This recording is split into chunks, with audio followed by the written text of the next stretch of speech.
I rinforzi sono questi qua che vedete sopra la mia testa, quindi gli Scarbucks. Da dove? No.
Ciao amici, benvenuti sul canale, benvenuti nel video del doppio ispezione. Siamo tornati alla Villa delle Torri, questa volta, visto che le scorse volte ci siamo cagati addosso, abbiamo portato i rinforzi. I rinforzi mica i primi che passano, insomma.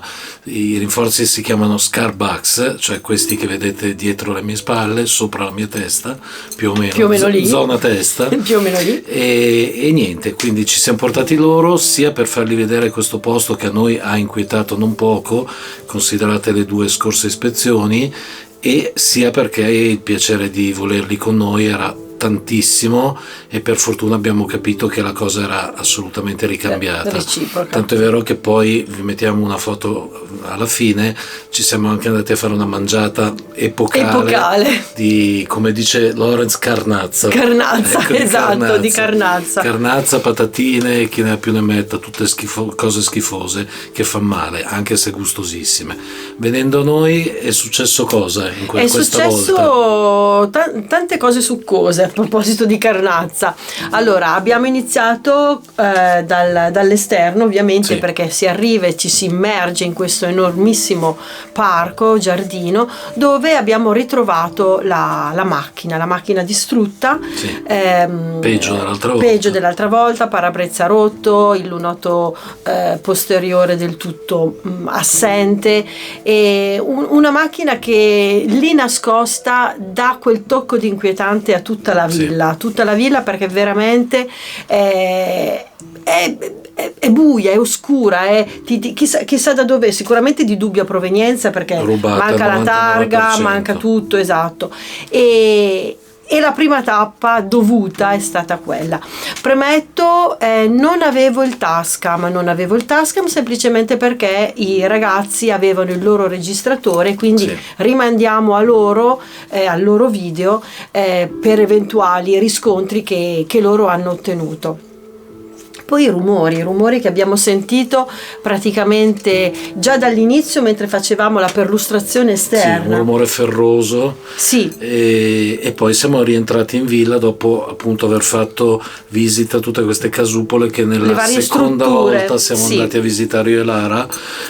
Siamo entrati in villa, scusate ma ho mal di gola, siamo entrati in villa e a parte la spericolatezza, si può dire, sì, spericolatezza di Jack e Lorenz che si sono emulati in uomo ragno e hanno fatto il primo piano, insomma noi siamo invece rimasti giù. Sì, ci abbiamo fatto una figura barbina perché insomma, ma noi abbiamo un'età, loro sono giovani, largo i giovani, lasciamo andare loro. Tra l'altro lei viene chiamata la zia da Lorenz. Sì, loro sono i cari nipotini, per cui esatto, mando avanti loro. Però ecco, stando soli ragazzi abbiamo notato una cosa che nelle precedenti volte non era mai successa, ossia il brillare del K2 nella zona sasso, noi la chiamiamo così, dove c'è il divano, per farvi capire il posto giusto dove nelle precedenti volte ci siamo inquietati io e Lara.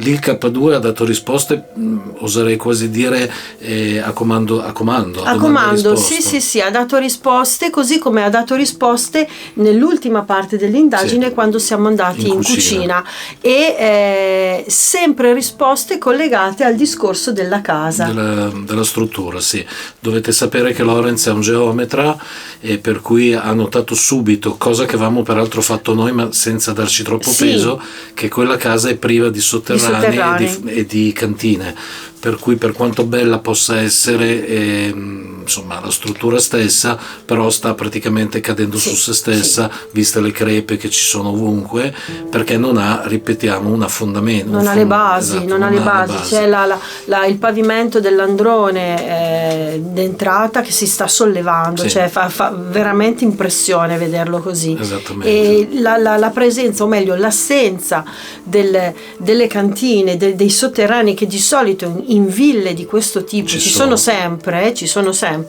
è una cosa che ci ha stupito dall'inizio. Quando la prima volta siamo andati, ho detto o non le abbiamo trovate perché magari c'è un'entrata secondaria nascosta, tante volte erano esterne, ma non ci sono, e il motivo, cioè, è anche quello che che sta provocando il crollo della casa. Sì, e poi appunto quando Lorenz e Jack, ma anche noi, imbeccavamo l'eventuale entità sul discorso casa, ogni qualvolta si nominava la parola casa, il K2 brillava. Potrebbe essere una combinazione, potrebbe non esserlo. Jack si è sentito addirittura toccare il collo, per cui insomma ci sono state una serie di cose, i rumori che abbiamo sentito quando io e Lara eravamo dentro la stanza del divano, i bicchierini con le candele. Esatto, infatti ci sono altre due o tre situazioni particolari. Abbiamo trovato questo cenno di rito,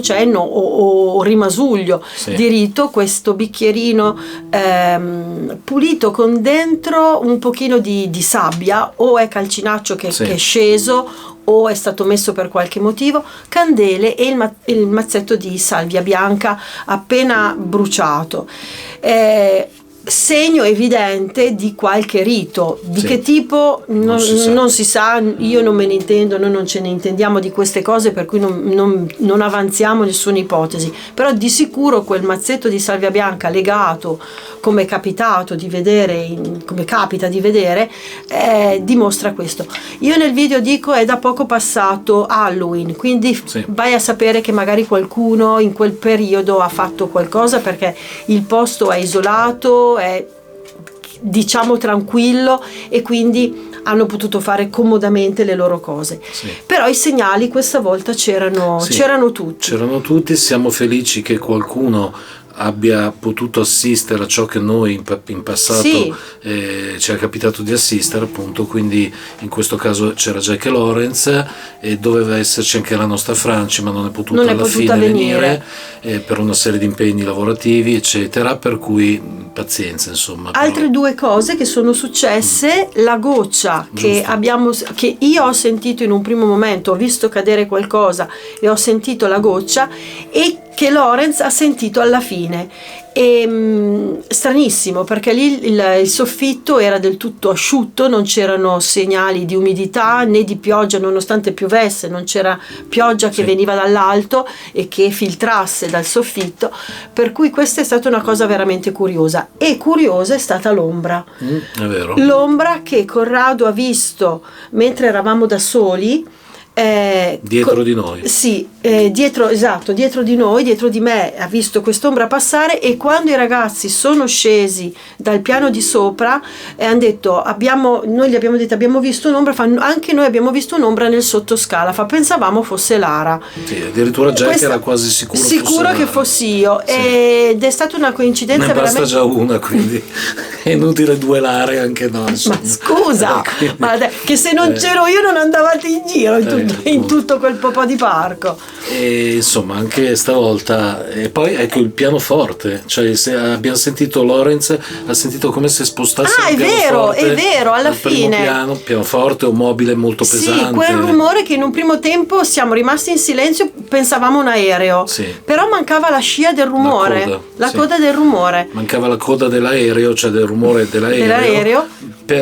Si è proprio interrotta, e quindi abbiamo subito attribuito quel rumore a uno spostamento di una cosa molto massiccia al primo piano. Però avete visto, ragazzi, avete intuito dalle nostre parole, ma andate a vedere il video degli Scared, che sopra è tutto distrutto, non c'è niente. Loro hanno detto che c'erano dei cassettoni dei letti, esatto, e quindi quello spostamento che Lorenz ha associato al pianoforte poteva essere il cassettone del letto, ovvio. Ipotesi su ipotesi, perché ci mancherebbe. Insomma, è stata un'esplorazione decisamente interessante, e oserei dire horror, anche se è difficile che da queste bocche escano ste parole, però effettivamente la bella ambientazione, allora già pioveva e lì poi quella villa è veramente, a noi è rimasta nel cuore, cioè in qualche modo ci siamo affezionati, e per una questione di bellezza e per una questione di rammarico di non poter essere saliti, però effettivamente le scale sono veramente veramente messe male, e poi perché è proprio è tutta misteriosa, veramente. Proprio la classica casa che si può vedere sulle serie televisive di Netflix, e quindi quando c'è un film d'orrore, ecco, si vede quella casa lì. La Villa delle Torri. La Villa delle Torri, è lei. Secondo me hanno preso spunto da quella villa lì, anche se torniamo a ripetere, è meravigliosa. Però bisognerebbe vederla sotto un altro punto di vista, per chi ha avuto la fortuna di vederla quando era fiorente, al meglio delle sue possibilità, e il sentiero che porta dalla casa al parcheggio, e poi il gazebo, stiamo immaginiamo le farfalline, se volete scrivere a Tecnocasa, vi lasciamo sotto l'indirizzo, stiamo promuovendo la vendita. Va bene, ragazzi, ringraziamo gli Scarbucks, quindi Lorenz e Jack, li ringraziamo sia per avere deciso di uscire con noi e quindi farci compagnia, sia per l'esplorazione fatta sempre con la voglia di essere sul pezzo tutte e quattro insieme, e poi per la meravigliosa serata che ci ha aspettato dopo. Sono due ragazzi simpatici, fantastici, di cuore, sono veramente due belle persone. Due belle persone, quindi iscrivetevi al nostro canale, anche come dice Lorenz, mettete like o dislike, ecco, sul nostro canale, ma anche su quello degli Scarbucks, quindi lasciamo il link in descrizione del loro canale, iscrivetevi a entrambi i canali, e alla prossima. Ciao.